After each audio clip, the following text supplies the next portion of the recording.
जयति परम ज्योति समं समस्तैरनंत पर्यायै दर्पण तलैव सकला प्रतिफलति पदार्थ मालिका यत्र परमागमस्य बीजम् निषिद्ध जात्यन्ध सिन्धुर्विधानम् सकल नय विलसितानां विरोधमथनं नमाम्यनेकान्तम् विरोधमथनं नमाम्यनेकान्तम्।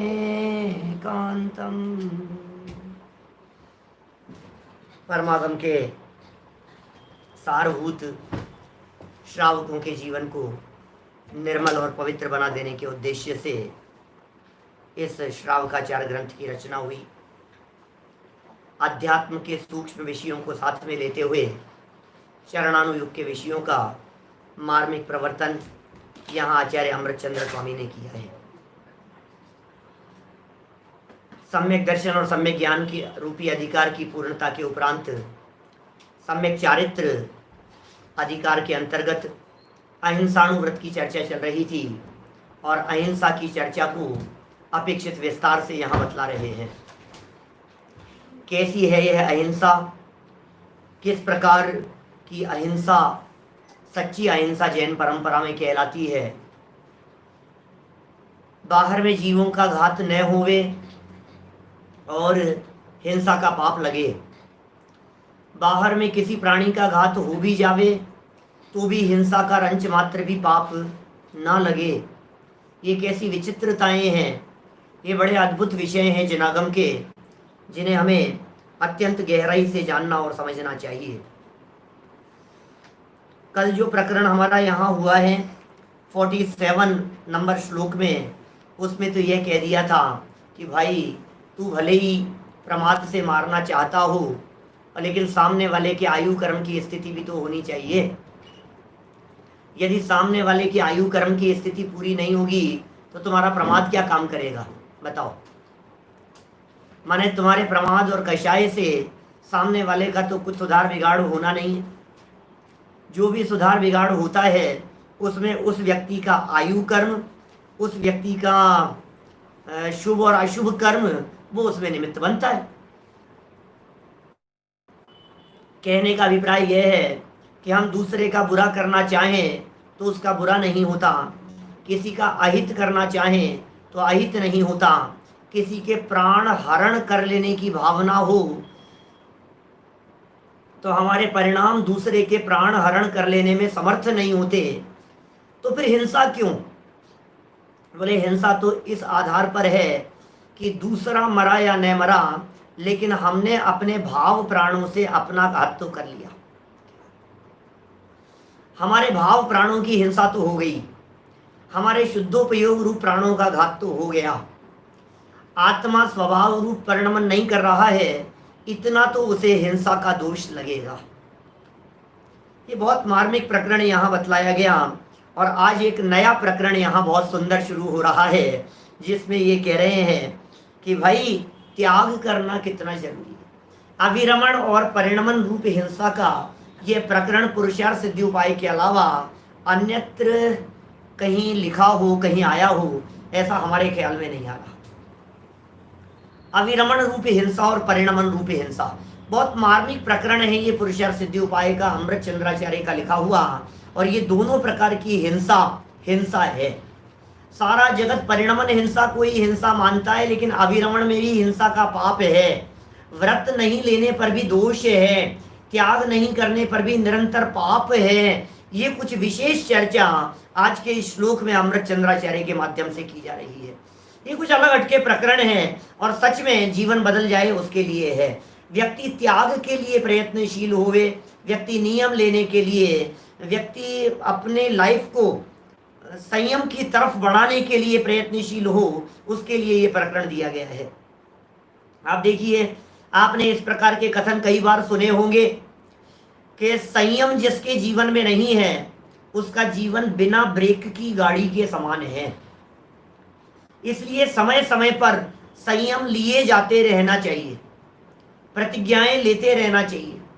अपने आप को कि मैं कितने पानी में हूं उसको देखने के लिए, उसे टटोलने के लिए थोड़े थोड़े दिन के लिए किसी किसी चीज का त्याग करके देख लेना चाहिए कि कहीं मैं इस चीज का एडिक्ट तो नहीं हो गया हूं। थोड़े दिन के लिए टीवी देखना छोड़ दिया, थोड़े दिन के लिए चाय पीना छोड़ दिया, थोड़े दिन के लिए बाजार का खाना छोड़ दिया। हम तो जीवन भर के लिए नहीं खाते हैं, लेकिन आप थोड़े थोड़े से दिन के लिए, ऐसा तो नहीं है कि हमारा नमकीन के बिना चलता नहीं है, ऐसा तो नहीं है इसके बिना हमारा चलता नहीं है, ऐसा तो नहीं है ये नहीं होगा तो मेरी जिंदगी कैसे चलेगी। भाई साहब, आपकी जिंदगी किसी दूसरे के कंट्रोल में नहीं होनी चाहिए। हमारी जिंदगी गुटखे के कंट्रोल में नहीं हो, खैर होंगे ही नहीं हमारे कोई साधर में इस तरह के, गुटखे के कंट्रोल में नहीं हो, सिगरेट बीड़ी के कंट्रोल में नहीं हो, किसी प्रकार के व्यसन के कंट्रोल में नहीं हो। हमारी लाइफ इस प्रकार की होनी चाहिए जिसमें देखो तो सही, ये आदत तो नहीं पड़ गई है, ये लत तो नहीं पड़ गई है, छोड़ो, त्याग करो, नियम लो, प्रतिज्ञा लो, संयम अंगीकार करो।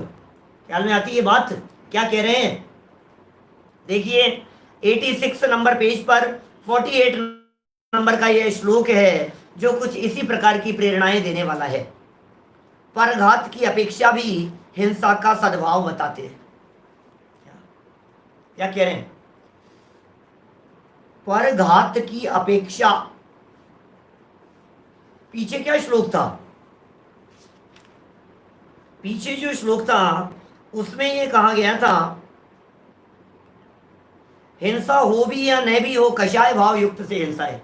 अब कह रहे नहीं, अकेला कषाय भाव नहीं, परघात भी होता है, उसमें भी हिंसा होती है। हिंसाया विरमणम हिंसा परिणमनमपि भवति हिंसा तस्मात् प्रमत्त योगे प्राण व्यपरोपणम नित्यम। सुंदर सुंदर बातें हैं। यहां क्या कह रहे हैं? हिंसाया, हिंसा से, अविरमणम, विरक्त न होने से, हिंसाया अविरमणम, हिंसा से विरक्त न होने से हिंसा हिंसा होती है। क्या कहा? हिंसा से विरक्त नहीं होने से हिंसा होती है। विरक्त माने होता है त्याग, विरक्त माने होता है नियम, विरक्त माने होता है प्रतिज्ञा। अब हिंसा से विरक्त नहीं हुआ, अविरमणम, अविरमणम विरमणम, विरमण, विरमण, विरमण कहते हैं व्रत, और अविरमण व्रत नहीं। तो हिंसा से विरक्त न होने से हिंसा होती है। आपने त्याग किया है क्या? कि नहीं, त्याग तो नहीं किया, बोले हिंसा लग रही है। ये गजब की बात है। हमने त्याग नहीं किया और हमें पाप लग रहे हैं, ये कैसा प्रकरण है भाई? तिलक, ख्याल में आ रही है क्या बात? क्या क्या बात कह रहे हैं? त्याग नहीं है ना, हमारे त्याग नहीं है इसलिए पाप लग रहा है।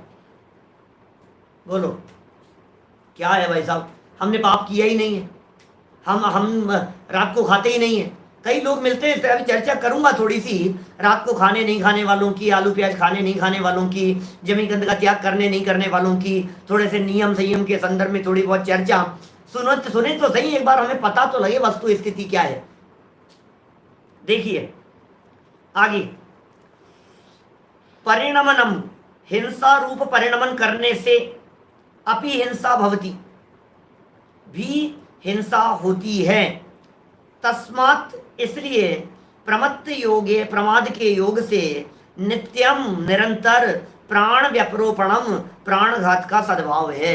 माने दो प्रकार से हिंसा का पाप लगता है, दो प्रकार से इस जीव के जीवन में पाप होते हैं, दो प्रकार से इस जीव को सजा मिलने का अधिकारी, मतलब सजा का पात्र होता है ये जीव, दो प्रकार से। एक तो तब जब ये जीव गलती करता हो, और दूसरा तब जब इसने गलती नहीं की हो लेकिन गलती को छोड़ा नहीं हो, तो भी इसको निरंतर दोष लग रहा है। क्या ये कैसी बात है भाई साहब? गलती नहीं की है तो भी दोष लग रहा है कि हाँ जी, नीचे पढ़ते हैं अपन, पहले एक बार सरल अर्थ पढ़ लो। हिंसा से विरक्त न होने से हिंसा होती है, और हिंसा रूप परिणमन करने से भी हिंसा होती है। माने विरक्त नहीं होने से भी हिंसा है और परिणमन से भी हिंसा है। इसलिए प्रमाद के योग में निरंतर प्राणघात का सद्भाव है। प्रमाद के योग से विरक्त होना चाहिए। टीका देखिए, हिंसा यहाँ अभिरमणम हिंसा परिणमन अपि भवति हिंसा। हिंसा के त्याग भाव का अभाव, गजब गजब शब्द है। भाषा देखिए आप टोडरमल जी की। हिंसा के त्याग भाव का अभाव हिंसा है, हिंसा का त्याग नहीं है। इसलिए सुनिए, व्रतियों के लिए, संयम लेने वालों के लिए, त्रस हिंसा को त्याग वृथा था वरन सहारे। त्रस हिंसा का तो त्यागी हो जाना चाहिए। इतना मोटा मोटा त्याग तो कर ही देना चाहिए। हमारे माध्यम से पंचेंद्रिय जीव की हिंसा नहीं होगी, उसका त्याग है। बोलो, इतना त्याग तो कर सकते हैं कि नहीं? आलोक जी भाई साहब, माने कि कितनी सुंदर बात कह रहे हैं। हमारे जीवन को निर्मल करने के लिए, हमारे जीवन को पवित्र करने के लिए आप नियम लीजिए, अपने जीवन को नियमों में कसने का प्रयास कीजिए, अपने जीवन को नियमों में बांधने का प्रयास कीजिए। क्योंकि जिसके जीवन में नियम नहीं है उसका जीवन बिना ब्रेक की गाड़ी के समान है। दुर्घटना जरूर होगी, दुर्घटना हुए बिना नहीं रहेगी। सावधान रहें। यदि आप दुर्घटना से बचना चाहते हैं तो आप त्याग कीजिए। ये त्याग की प्रेरणा देने वाला श्लोक है। हिंसा के त्याग भाव का अभाव हिंसा है, और हिंसा रूप परिणमन से भी हिंसा होती है। पर जीव के घात रूप हिंसा दो प्रकार की है। दूसरे जीव के प्राण रूप हिंसा दो प्रकार की है। एक अविरमण रूप और एक परिणमन रूप, दो प्रकार की हिंसा। इनके भेद याद करना। आगे कई तरह के भंग बतलाएंगे अमृत चंद्राचार्य देव। कई तरह के भंगों में चर्चा की है, सूत्र बतलाएंगे। हिंसा अहिंसा के संदर्भ में पहला सूत्र, हिंसा अहिंसा के संदर्भ में दूसरा सूत्र, तीसरा सूत्र, चौथा सूत्र, ऐसे अनेक सूत्र बतलाने वाले हैं आगे हिंसा अहिंसा के संदर्भ में। लेकिन यहां सबसे पहले हिंसा दो प्रकार की, कितने प्रकार से मिलती है। जैसे ही हिंसा दो प्रकार की कही तो तुरंत व्यक्ति सामने कहते हैं हाँ हम जानते हैं भाई साहब, एक द्रव्य हिंसा होती है, एक भाव हिंसा होती है। एक द्रव्य हिंसा है, एक भाव हिंसा है। दो प्रकार की हिंसा है कि नहीं नहीं नहीं, तो दूसरे प्रकार से, एक निश्चय से हिंसा, एक व्यवहार से हिंसा, दो प्रकार की हिंसा है। यहां कुछ अलग हटके बात कह रहे हैं। यहां न निश्चय व्यवहार की बात कर रहे हैं, न द्रव्य हिंसा भाव हिंसा की बात कर रहे हैं। यहां पर जो बात कह रहे हैं, ये कह रहे हैं अविरमण रूप हिंसा और परिणमन रूप हिंसा। गजब के भेद है भाई। शुरू करें भाई। देखो क्या कह रहे हैं, पढ़े हैं पहले कभी अविरमण परिणमन, पहले पढ़े हैं कभी? देखो भावार्थ, अविरमण रूप हिंसा क्या है? जिस काल जीव पर जीव के घात में तो प्रवर्तन न कर रहा हो। क्या क्या कुछ बात है, एक एक शब्द ध्यान देने योग्य, बहुत बारीक। अविरमण रूप हिंसा में क्या कह रहे हैं? जिस काल, जिस टाइम पीरियड में यह जीव पर जीव के घात में तो प्रवर्तन न कर रहा हो, परंतु या अपितु किसी अन्य कार्य में प्रवर्त रहा हो, परंतु हिंसा का त्याग न किया हो। बोलो, हिंसा का त्याग नहीं किया तो दोष लग रहा है। जैसे हमने बात कही ना, बहुत लोग मुझे समाज में इस तरह के मिलते हैं, वही कहते हैं पंडित जी पिछले 5-10 साल में हमें याद नहीं है कि हमने कभी रात को खाया हो, हम रात को नहीं खाते। नियम त्याग व्याग नहीं है भाई साहब। देखो, क्योंकि त्याग के संदर्भ में हमने ऐसी बात सुन रखी है कि प्रतिज्ञा भंग करने का महापाप लगता है, ये हमने सुन रखा है। यदि आपने प्रतिज्ञा ले रखी है और प्रतिज्ञा भंग हो गई, प्रतिज्ञा के अंदर किसी तरह का दोष लग गया, प्रतिज्ञा में दूषण लग गया, प्रतिज्ञा के कहीं अवहेलना हो गई, तो महापाप लगेगा। इसलिए प्रतिज्ञा लेकर के तो इतनी दृढ़ता से निभाना कि प्राण जाए पर वचन न जाए। प्रतिज्ञा माने वचन, वचनबद्ध हैं। जैसे दशरथ थे वे वचनबद्ध थे, है ना, रघुकुल रीति सदा चली आई, प्राण जाए पर वचन न जाई। तो भाई साहब इसलिए हम डरते हैं यार, क्या पता कभी खाने में आ जाए तो। इसलिए जबरदस्ती अपन जबरदस्ती त्याग में काहे को बंधो। अपन तो एक काम करो, रात्रि भोजन करते नहीं है, अपन नहीं करते ना। तो पता है जिनवाणी क्या कह रही है? जिनवाणी ये कह रही है आपके अविरमण रूप रात्रि भोजन का त्याग दिन में भोजन करने पर भी लग रहा है। ये क्या बात है यार, ये कैसी मुसीबत है? दिन में भोजन कर लेने पर भी रात्रि में भोजन करने का पाप लग रहा है? हाँ जी लग रहा है। क्यों? क्योंकि आपके रात्रि भोजन का त्याग नहीं है। ये क्या बात है, रात्रि भोजन का त्याग नहीं है तो नहीं है, तो खाया तो दिन में है खाना। सुनो भैया, आप जानते हैं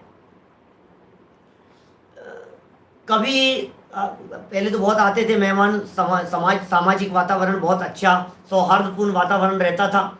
लोग रिश्तेदारों में इधर उधर जाते थे, मिलते थे। आज भी गाँव में, कई नगरों में, छोटे शहरों में इस तरह की प्रवृत्तियां देखी जाती है। बहुत दिन हो गए, चलो आज मामा जी के मिल जाते हैं, आज मौसी जी के जा जाते हैं, आज चाचा जी से मिल जाते हैं, आज उनसे मिले नहीं है। किसी के घर गए, आज आप बुआ जी के चले गए आप मिलने के लिए, वो आपके यहाँ आ गए, आप उनके यहाँ चले गए। आप वहाँ गए और उन्होंने आपको नाश्ते के लिए पूछा, आपने कहा नहीं रात को नहीं। तो उन्होंने पूछा त्याग है क्या आपके, आपने छोड़ दिया क्या? कि नहीं त्याग तो नहीं है लेकिन खाता नहीं हूँ। अरे भाई साहब फिर तो आपको खाना ही पड़ेगा, त्याग नहीं है ना आपके। यार देखो, यदि आपके नियम होते ना तो हम आपको कुछ भी नहीं कहते, लेकिन अब आप हमारे यहाँ आए हो तो बिना खाए तो हम आपको नहीं जाने देंगे। होती है ऐसी स्थिति, जानते हैं आप कभी? देखो, जिस व्यक्ति की प्रतिज्ञाएं, उस व्यक्ति को कोई फोर्स नहीं करता है, दबाव नहीं डालता है। लेकिन जिस व्यक्ति की प्रतिज्ञा नहीं है, जिस व्यक्ति का नियम नहीं है, उस व्यक्ति को लोग दबाव भी डाल देते हैं, फोर्स भी कर देते हैं। नहीं नहीं यार आपको करना पड़ेगा यार, हम कह रहे हैं, अभी हमारे कहने से इतना भी मान लो यार, आप वो नियम थोड़ी ना ले रखा है आपने। व्यक्ति फंस जाता है वैसा। और मैं आपसे कहना चाहता हूं, आपने नियम क्यों नहीं ले रखा है? मैं दोष की बात कर रहा हूं। आपको पाप निरंतर क्यों लग रहा है? निरंतर इसलिए पाप लग रहा है कि आपने त्याग क्यों नहीं लिया रात्रि भोजन का, ये बतलाइए। कारण क्या है रात्रि भोजन का त्याग नहीं करने का? कारण ये है कि वैसे तो खाते नहीं है पंडित जी, दिन में ही आ जाते हैं, दुकान से आ जाते हैं, शाम को आ जाते हैं, दिन में ही खा लेते हैं हम। लेकिन कभी कभी कोई यार, क्या पता यार कभी परिस्थितियां कैसी बन जाए, क्या पता कैसे हालात हो, क्या पता कभी नहीं आ पाए, क्या पता कभी कैसी कोई मुसीबत आ जाए, तो इसलिए अपन ने त्याग नहीं कर रखा है। देखो सीधी सी बात है। हमारा प्रश्न है आपसे कि वो जो कभी है ना, वो कभी कब आ सकता है? बोलो, वो कभी कब आ सकता है ये बतलाइए। वो कभी आज भी आ सकता है या नहीं? वो कभी 3 दिन बाद भी आ सकता है या नहीं? वो कभी 15 दिन बाद भी आ सकता है या नहीं? वो कभी तो कभी भी आ सकता है ना कि साहब कभी मौका पड़ जाए, कभी लेना पड़ जाए। तो कभी लेना पड़ जाए इसका मतलब ये है कि तुम तो कभी भी ले सकते हो। जब तुम कभी भी ले सकते हो तो तुम्हें रात्रि भोजन का पाप क्यों नहीं लगे, ये बतलाइए। बोलो, जब आप कभी भी खा सकते हैं तो उसका पाप क्यों नहीं लगे? निरंतर पाप बतलाया है, निरंतर पाप। आलू कितनी बार खाते होंगे बताइए, गाजर कितनी बार खाते हैं आप साल में, लेकिन आपके गाजर खाने का त्याग है या नहीं है? सर्दियों के मौसम में आती है, विंटर में आती है, महीने 15 दिन के लिए आती है, 2 महीने 1 महीने के लिए आती होगी, 1.5 महीने के लिए आती होगी गाजर, मूली, ऐसे जमी कंद, और आपके उसका त्याग नहीं है। तो त्याग नहीं है तो आप आलू प्याज, आलू तो साल भर आता है, गाजर मूली वगैरह खाने का पाप आपको साल भर लग रहा है, पूरे साल भर के लिए पाप लग रहा है। क्यों लग रहा है? क्योंकि आपके त्याग नहीं। आपके सामने यदि वो चीज आ जाएगी तो आप आज भी खाने के लिए तैयार हो।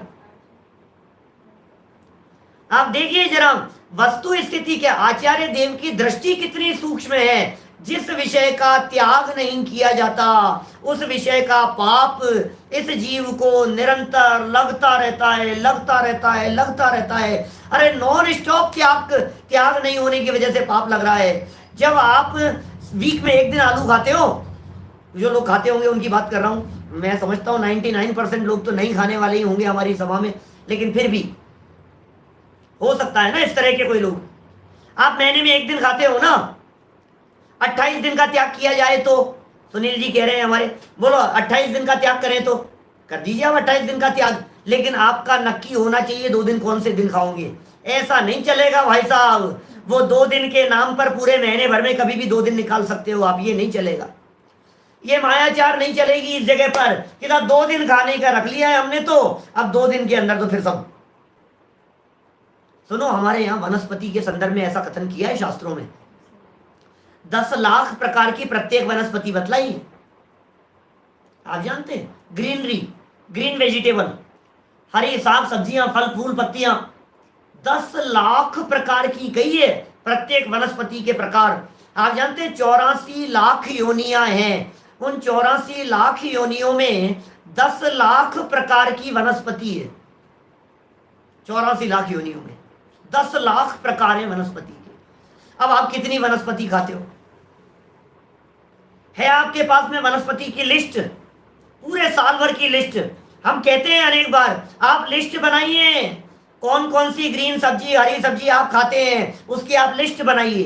कितनी सब्जियां, 150 से ज्यादा सब्जियां और फल फ्रूट आपके पूरे साल भर में खाने में नहीं आते। 150 खा रहे हैं, 150, अब पाप लग रहा है 10 लाख का।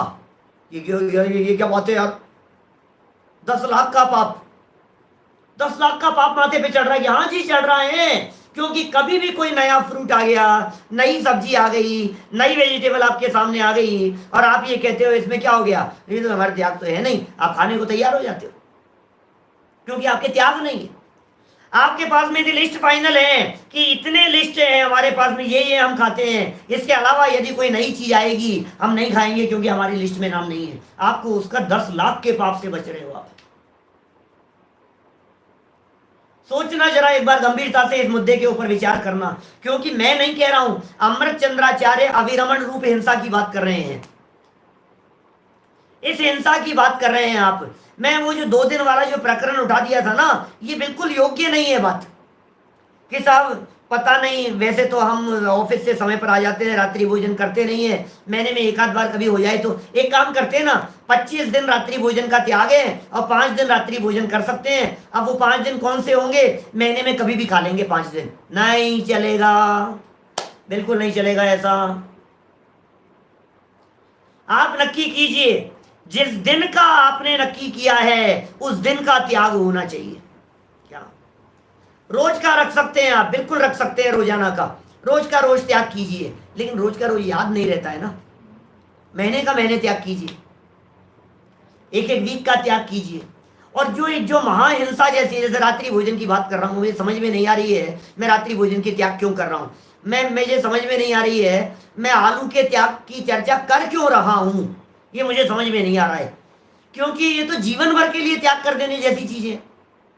आलू, प्याज, गाजर, मूली, बैंगन, लहसुन, ये जो चीजें हैं लाइफ टाइम के लिए त्याग होना चाहिए। जैनी के घर में रात्रि भोजन हो, इसको कहना पड़े जैनी को, ये तो शर्मिंदा वाली बात हो जाती है, शर्मसार होने वाली बात है। किसी जैनी को ये कहो कि भाई साहब आप रात्रि भोजन मत किया करो, तो शर्म आती है हमारे, हम जैनी को कह रहे हैं, हम कैसे कहें किसी जैनी को। हमारा आगम उस व्यक्ति को जैनी मानने के लिए तैयार नहीं है जो व्यक्ति रात्रि भोजन करता हो, हमारा आगम उस व्यक्ति को जैन कहने के लिए तैयार नहीं है जो जमीकंद का सेवन करता हो। मद्य मांस मधु का सेवन करना तो बहुत दूर की बातें हो गई, जो व्यक्ति शहद खाता हो, जो व्यक्ति शराब पीता हो, जो व्यक्ति के नॉनवेज चलता हो, वो व्यक्ति जैन कहलाने के योग्य नहीं है। अब मैं आप लोगों से पूछता हूं, चलो कोई बात नहीं, मुझे मालूम है अभी जब मैं अभिरमण की बात कर रहा हूं ना, भाई साहब आपके शराब पीने का पाप लग रहा है क्यों लग रहा है साहब शराब पीने का पाप, हमने बचपन से कभी शराब पी नहीं, तुम्हारे त्याग है क्या, कि नहीं त्याग तो नहीं। आपके मांस खाने का त्याग लग रहा है, तो पाप लग रहा है मांस खाने का, आपके मांस खाने का पाप लग रहा है, बोलो आपने मांस खाया क्या, ये मांस तो नहीं खाते हम, नॉनवेज कैसे खाएंगे साहब, भाई साहब कैसी बात कर रहे हो आप नॉनवेज के त्यागी नहीं है इसलिए आपको नॉनवेज खाने का पाप लग रहा है। बहुत गहराई से विचारणीय बिंदु है ये,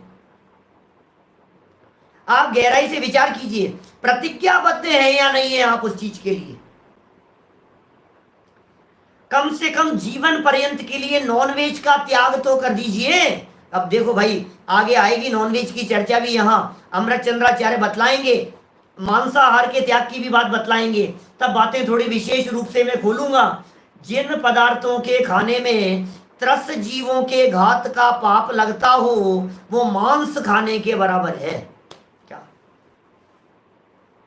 ये सब मांस की, चमड़े की, नॉनवेज की, त्याग की, ये सब छोटी छोटी सी चीजें आगे आने वाली है। मैं भी यहाँ ज्यादा विस्तार नहीं देना चाह रहा हूं। यहाँ तो सिर्फ प्रकरण और मुद्दा सिर्फ इतना सा है कि व्रत लिया जाना चाहिए क्या, प्रतिज्ञा ली जानी चाहिए, नियम लिया जाना चाहिए। यदि आप नियम लेंगे तभी आप उसके पाप से बच पाएंगे। वो मठ सारादि ग्रंथ है, इस तरह के खूब है, विस्तार से देखिए। उदाहरण दिया इन्होंने, उसका उदाहरण 87 नंबर पेज पर देखिए। जैसे किसी के हरित काय का त्याग नहीं है क्या, जैसे किसी के हरित काय, हरित काय की चर्चा हो गई 10 लाख प्रकार की वनस्पति के संदर्भ में। हरित काय का त्याग नहीं है और वह किसी समय हरित काय का भक्षण भी नहीं करता है। आगम वाक्य है, टोडरमल जी लिख रहे हैं, आपके हरी सब्जी का त्याग नहीं है। मान लीजिए आज अष्टमी का दिन है ना, आज जैसे आज अष्टमी का दिन है, तो अष्टमी के दिन आपको हरी खाने का त्याग नहीं है और आपने हरी खाई भी नहीं, तो बोलो पाप लगेगा कि नहीं लगेगा? अष्टमी के दिन आपने हरी नहीं खाई और आपके त्याग भी नहीं है, तो भी पाप लगेगा, क्योंकि सहज रूटीन में आपके ग्रीन सब्जी नहीं बनी आज, इसलिए आपने नहीं खाई है, लेकिन पाप तो लगेगा आपको। ये निरंतर है पाप। ये कह रहे हैं यहां, जैसे किसी के हरित काय का त्याग नहीं है और वह किसी समय हरित काय का भक्षण भी नहीं करता, खाता भी नहीं, वैसे ही किसी के हिंसा का त्याग तो नहीं है। अब हिंसा का त्याग तो नहीं है और वह किसी समय हिंसा में प्रवर्तन भी नहीं करता, त्याग भी नहीं। अब त्याग कैसे करें साहब? हिंसा का त्याग किस तरह से करेंगे? त्रस हिंसा का त्याग, ये तो त्याग हो सकता है। पंचेंद्रिय, वहां से लगाओ, उल्टा चलो ऊपर से, पंचेंद्रिय जीव की हिंसा का त्याग बोलो। अब पंचेंद्रिय जीवों में मनुष्य आ गए, पंचेंद्रिय जीवों में बंदर आ गए, पंचेंद्रिय जीवों में चूहा हो गया। कभी चूहा नहीं मारेंगे, चूहे मारने की दवाई नहीं डाल, आप सोचिए जरा, चूहे मारने की दवाएं डाल देते हैं, कैसे कैसे पाप हो जाते हैं। छिपकलियों को मार देते हैं, पंचेंद्रिय छिपकली जानते हैं आप? छिपकली पंचेंद्रिय जीव है, सैनी पंचेंद्रिय है, सुनती है वो, समझती है वो आपकी सारी चर्चा को। पंचेंद्रिय जीव का पाप, उसके हिंसा का पाप महापाप लगता है क्या? बहुत गहराई से सोचना जरा। फिर यदि उसका त्याग यदि आप दृढ़ता से पालन कर सकें तो फिर त्रस जीवों की हिंसा से विरक्त होने की बात करें। त्रस जीव होते हैं 2 इंद्रिय, 3 इंद्रिय, 4 इंद्रिय, पंचेंद्रिय, ये सब जीव त्रस कहलाते हैं। 2 इंद्रिय जीवों से ऊपर वाले त्रस कहलाते हैं। चींटियां नहीं, चींटियों की हिंसा नहीं, मक्खी मच्छरों की हिंसा नहीं। त्रस हिंसा का त्याग करने वाला गुड नाइट नहीं लगा सकता है। बोलो, और यार खतरनाक बात हो गई भाई साहब, क्या बात कर रहे हो यार, गुड नाइट के बिना तो नींद ही नहीं आती है। आपको पता नहीं है पंडित जी हमारे कलकत्ता में कितने मच्छर हैं, आपको पता नहीं है हमारे यहाँ क्या है। अरे भाई साहब इसके बिना तो कैसे चलेगा, घर में कितने जीव होते हैं भाई साहब। पाप से बचना है तो मैं कहता हूं जिस मौसम में मच्छर नहीं होते उस मौसम में 6 महीने तो त्याग करके रखो। अब जितना संभव हो सके, क्योंकि कुंदकुंदाचार्य देव का वचन है, जम सक्कई तम की रही जम च न सक्कई तम च सद्धरणम केवली जिणे बणियम सद्ध मानस संबद्धम। समझ में आई क्या? जम जितना समर्थ हो आप उतना करें। तो साहब प्रतिज्ञा भंग करने के पाप का क्या होगा फिर? अरे दृढ़ता से निभाओ ना। ये क्यों नहीं सोच रहे हो आप? आपके दिमाग में ये बात क्यों आ रही है कि टूट जाएगी तो क्या होगा, टूट जाएगी तो क्या होगा? कच्ची बात क्यों करते हो कि नहीं साहब परिस्थितियां कभी ऐसी हो जाए तो? देखो प्रतिज्ञा लेने संबंधी विधान टोडरमल जी साहब ने लिखा है 239 नंबर पेज पर, मोक्ष मार्ग प्रकाशक ग्रंथ में 239 पेज पर प्रतिज्ञा लेने का विधान बताया है। एक दिन शायद पढ़ के सुनाया था मैंने, पढ़ा था क्या मैंने? शाम की दवा में पढ़ा था शायद। 239 नंबर पेज पर आप उस पैराग्राफ नीचे से, शायद दूसरा पैराग्राफ है, थोड़ा बीच में से नीचे की तरफ है, उसमें पूरा विधान बतलाया है। पहले तो तत्वज्ञानी हो, क्या, फिर जिस चीज की प्रतिज्ञा ली हो उसे, जिसका त्याग किया हो उसे बुरा जाने, फिर जिसका त्याग किया है त्याग करने पर उसके गुणों को पहचाने। ऐसी सब बातें लिए। प्रतिज्ञा करते समय इस प्रतिज्ञा का भविष्य में निर्वाह होता जाने, अकेले वर्तमान परिणामों के भरोसे ही प्रतिज्ञा न ले लेवे। भविष्य में शारीरिक स्थिति किस प्रकार की होगी, और किसी व्यक्ति ने प्रतिज्ञा ली हो और तो उसके जीवन को देख करके भी आप प्रतिज्ञा के संदर्भ में बात विचार कर सकते हैं। जैसे आपने प्रतिदिन देव दर्शन का नियम लिया, तो आपके नियम लेते समय यह बात शामिल होनी चाहिए थी कि कोई ऐसी महामारी हो गई, घर से नहीं निकल पाए, परिस्थितियां इस प्रकार की हो गई, हॉस्पिटलाइज्ड हो गए, फ्लाइट में सफर कर रहे थे, ट्रेन में सफर कर रहे हो, तो ऐसी परिस्थितियों में हम ऐसी इस कंडीशन के बाद भोजन कर लेंगे। ये आपकी प्रतिज्ञा में शामिल होनी चाहिए कंडीशन, बाद में नहीं चलेगी। ये कोई अल्ट्रेशन आप करते रहे उसके अंदर, कुछ भी उसमें कोई जुगाड़ लगाते रहे, फिर उसके अंदर ऐसे ऐसे ऐसे ऐसे निकालते रहे, गलियां निकालते रहे, ये नहीं चलेगा बिल्कुल भी। माने त्याग करते समय, सुरेश जी भाई साहब, त्याग करते समय पिक्चर पूरी हमारे दिमाग में क्लियर होनी चाहिए। चिराग भाई ख्याल में आ रही है बात? माने पिक्चर इतनी क्लियर होनी चाहिए, इतना ट्रांसपेरेंट होना चाहिए हमारा नियम कि हम इस कंडीशन में लेंगे और इस कंडीशन में नहीं लेंगे। इतना क्लियर है हमारे दिमाग में, बिल्कुल पक्का क्लियर होनी चाहिए पिक्चर। रात्रि भोजन नहीं लेंगे मतलब ये चीज नहीं लेंगे, ये चीज ले सकते हैं, इस कंडीशन में नहीं लेंगे, इस कंडीशन में लिया जा सकता है। आपने रात्रि भोजन का त्याग कर दिया और डॉक्टर ये कह रहा है आपको रात को दवाई लेनी पड़ेगी, और यदि आपने आज रात को 11 बजे पहले पहले दवाई नहीं ली है तो आप प्राणों से हाथ धो बैठ सकते हैं। बोलो क्या करें? इतना कंपलसरी है भाई साहब, रात को अभी ही लेना पड़ेगा, सुबह तक के लिए मैं वेट नहीं कर सकता हूं। बोलो ऐसा यदि कोई डॉक्टर साहब कहते हैं तो बोलो क्या करेंगे ऐसी स्थिति में? लेवे कि नहीं लेवे? बोलो कि नहीं साहब प्रतिज्ञा ले रखी है साहब, प्राण जाए पर वचन न जाए, तो मूर्ख तू जबरदस्ती प्राण जोखिम में डाल रहा है। प्रतिज्ञा लेते समय तेरे को इस तरह का विचार करना चाहिए था, यदि दवाई लेने का अवसर बन जाएगा ऐसी कोई मजबूरी परिस्थिति में, औषधि के लिए छूट रहेगी। औषधि का सेवन रात्रि को मैं कर सकता हूं, इस तरह की छूट रात्रि भोजन के त्याग के समय आपकी ली जानी चाहिए। अनएक्सपेक्टेड यदि इस तरह के कोई चांस बन जाते हैं भरत भाई, तो ये अनएक्सपेक्टेड चांसेस जो बनते हैं उनके बारे में पहले विचार कीजिए। इसलिए प्रतिज्ञा लेना बहुत बड़ी जिम्मेदारी का काम है। ऐसा नहीं किसी महाराज का व्याख्यान सुना आपने और वही सब त्याग करके आ गए सब, और साहब क्या भाषण दिया, हम तो अभी त्याग करते हैं, सब छोड़ दिया। ऐसे मत करो, आगे पीछे का विचार करो, अपने भावों को देखो, क्योंकि बिना आगे पीछे का विचार किए हुए नहीं चलेगा कुछ भी। क्या द्रव्य क्षेत्र काल भाव का विचार लेकर के प्रतिज्ञा करनी चाहिए, ये शब्द भी दिए हैं पंडित जी ने वहां। क्षेत्र का विचार करो, द्रव्य का विचार करो, मौसम का विचार करो, वातावरण का विचार करो। सर्दियों का मौसम चल रहा था, सूर्यास्त 5:30 बजे हो जाता था, और ये इसने रात्रि भोजन त्याग की प्रतिज्ञा करते समय ले ली प्रतिज्ञा, 5:30 बजे बाद में भोजन नहीं लूंगा, और मेरे तो जिंदगी भर के रात्रि भोजन के त्याग है।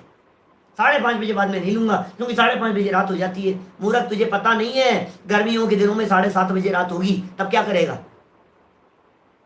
विचार तो कर, 6 महीने बाद में मौसम बदल जाएगा, तब क्या परिस्थिति होगी? आपने जो टाइम बांध रखा है वो टाइम आपका नक्की होना चाहिए कि नहीं? या तो ये नक्की होना चाहिए सूर्यास्त, बस ये हमारा डेडलाइन है सूर्यास्त। सूर्यास्त के पहले पहले हमारे भोजन आदि सर्व क्रियाओं से हम निवृत्त हो जाएंगे। हमारे यहाँ चरणानुयोग में तो 1.25 घंटे पहले की बात कहते हैं रात्रि भोजन त्याग के संदर्भ में, सूर्यास्त के पहले पहले। अब चाहे लंदन चले जाओ, चाहे अमेरिका चले जाओ, चाहे ऑस्ट्रेलिया चले जाओ, चाहे सिंगापुर, सब जगह की टाइम जोन अलग अलग है। बोले कहाँ क्या फॉलो करेंगे? जिस जगह पर जिस समय सूर्यास्त का टाइम होगा उससे पहले हम भोजन कर लेंगे। आपने सूर्यास्त नक्की कर लिया, आपने कंडीशन डाल दी उसके अंदर आपने, लेकिन प्रतिज्ञा में बंधना जरूरी है, मैं यहां कहना चाह रहा हूं, क्योंकि अविरमण रूप हिंसा के संदर्भ में यहां आचार्य देव स्पष्ट रूप से निर्देश कर रहे हैं। देखिए आगे, परंतु शब्द से बोल्ड लेटर्स में लिखा हुआ है यहां 87 नंबर पेज पर, परिणमन रूप हिंसा से जस्ट पहले की 2 लाइनें, परंतु अंतरंग में हिंसा करने के अस्तित्व भाव का नाश नहीं किया। हिंसा का अस्तित्व भाव जानते हैं आप क्या है? हिंसा का अस्तित्व भाव है आपने प्रतिज्ञा नहीं ली, ये हिंसा का अस्तित्व भाव है, उसका त्याग नहीं किया आपने, नियम नहीं लिया आपने, इसको अविरमण रूप हिंसा कहते हैं। अरियंत भाई ख्याल में आ रही है बात? शायद समझ में आ रही है क्या? माने क्या कह रहे हैं? देखो, अविरमण का मतलब ये है नियम, रोजाना देव दर्शन का नियम, रात्रि भोजन के त्याग का नियम, ये प्रतिज्ञा। आप देखो एक और गजब का वाक्य लिखा टोडरमल जी ने वहां पे, प्रतिज्ञा के प्रति विराधना का भाव नहीं आवे, ये गजब के शब्द है। परिणाम उत्तर चढ़ते हुए होने चाहिए। क्या? उत्तर परिणाम चढ़ते हुए होने चाहिए, विराधना का भाव नहीं है। अरे यार मैं कहाँ फंस गया यार, रात्रि भोजन त्याग करके, यार मैं तो मुसीबत में यार, क्या यार उन्होंने ऐसा भाषण दिया, मैं तो त्याग कर दिया, मैंने तो फंस गया, मैं तो पाप लग रहा है। मन वचन काय से त्याग होना चाहिए, ये कह रहे हैं। तो मैं समझता हूं आपके अविरमण रूप हिंसा वाली बात समझ में आ गई होगी, परिणमन रूप हिंसा की तरफ हम बढ़ रहे हैं। देखिए, अविरमण का शब्द का समझ लिए, अ माने नहीं, विरमण माने व्रत, अविरमण व्रत नहीं होना। क्या? अ माने नहीं, विरमण, वीर कहते हैं विरत, विरमण माने व्रत, तो अविरमण व्रत नहीं होना, व्रत नहीं है, नियम नहीं है, ऐसी हिंसा, ऐसा पाप, उसका दोष लग रहा है। अब परिणमन माने प्रवृत्ति। तो फिर साहब ये तो बहुत अच्छी बात हो गई साहब, हम हमारे व्रत ले लिया हमने, नहीं, सुनो, व्रत तो ले लिया लेकिन आपका परिणमन भी तो होना चाहिए। क्या कह रहे हैं यहां? परिणमन रूप हिंसा, जिस समय जीव पर जीव के घात में मन से, क्या कह रहे हैं? जिस समय कोई जीव पर जीव के घात में मन से, वचन से अथवा काय से प्रवर्तन करे, उसे परिणमन रूप हिंसा कहते हैं। क्या? माने प्रवृत्ति में जो हिंसा है वो परिणमन रूप हिंसा है, जो प्रवृत्ति में है। क्या? जो प्रवृत्ति है उसका नाम है परिणमन, और जो नियम है वो उसका नाम है अविरमण, विरमण। यहां हिंसा के 2 भेद हैं, सुनो नीचे। इन दोनों भेदों में प्रमाद सहित योग का अस्तित्व है, अविरमण हिंसा में भी और परिणमन हिंसा में भी, दोनों में प्रमाद तो सदाकाल मौजूद था। तस्मात् प्रमत्त योगे नित्यम प्राण व्यपरोपणम, इसलिए प्रमाद सहित योग में सदाकाल परजीव की अपेक्षा भी प्राणघात का सद्भाव आया। प्रमाद था ना, प्रमाद रूप परिणमन था, तो प्रमाद सहित योग में क्या हुआ? सदा काल हमेशा के लिए परजीव की अपेक्षा भी प्राणघात है। प्रमाद है ना तुम्हारा। अब आपको ध्यान होगा पीछे ऐसी बात कही थी, आपके प्रमाद के सद्भाव में तुम्हारी जितनी भी प्रवृत्तियां कही गई है, तो एक भी जीव नहीं मरा और प्रमाद होकर के चल रहा है, ऊपर नीचे देख करके, नीचे देख रहा, इधर उधर देख करके चल रहा है, बातें करते हुए चल रहा है, होश में नहीं है, भागे जा रहा है, दौड़े जा रहा है, एक भी जीव नहीं मरा। प्रमाद परिणति थी, हिंसा का दोष है। हिंसा की बात कही थी उसमें। असली प्रमाद तो स्वरूप में असावधानी को कहते हैं, असली प्रमाद तो उपयोग के बाहर आने को कहते हैं। जब ये जीव अपने स्वरूप में होता है तो अप्रमादी होता है, जब ये जीव अपने स्वरूप को छोड़कर बाहर निकलता है तो प्रमादी होता है।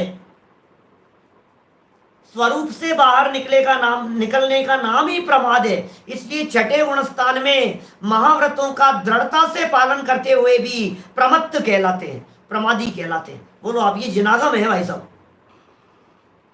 महाव्रतों का दृढ़ता से पालन करते हुए 28 मूल गुणों का निरतिचार पालन करते हुए वो कहलाते हैं, वो प्रमादी कहलाते हैं छठे गुण स्थान में। क्यों है प्रमादी? क्योंकि उपयोग बाहर निकल गया, इसलिए है। बहुत बहुत विचारणीय बातें हैं। जिनागम में विवक्षाएं बहुत तरह की है। मुझे मालूम है बहुत सारे लोगों के बहुत तरह के प्रश्न उठेंगे, पंडित जी दवाई में क्या करें, पंडित जी इसमें क्या करें, उसमें क्या करें। भाई हमने एक फॉर्मूला दे दिया आपको। क्या फॉर्मूला दे दिया? आप जिस किसी भी चीज का त्याग करना चाहते हैं उसका आगे पीछे का विचार करके त्याग करें, और जिसका त्याग करें उसका दृढ़ता से पालन करें। कि साहब दवाइयों में कुछ होता, आप दवाई की छूट रखें, सीधी सी बात है। और मैं क्या कह सकता हूं? अभी समझ लीजिए आप, बहुत सारी दवाइयां ऐसी होती है जिन दवाइयों के अंदर ही नॉनवेज आता है।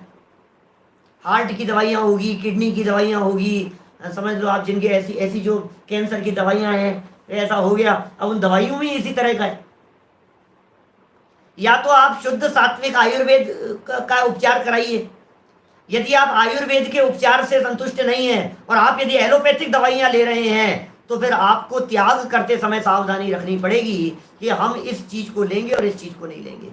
या फिर आप इस तरह की दृढ़ता रखें कि हमें यदि पता लग गया कि एलोपैथ की इस दवाई के अंदर नॉनवेज है तो हम नहीं लेंगे।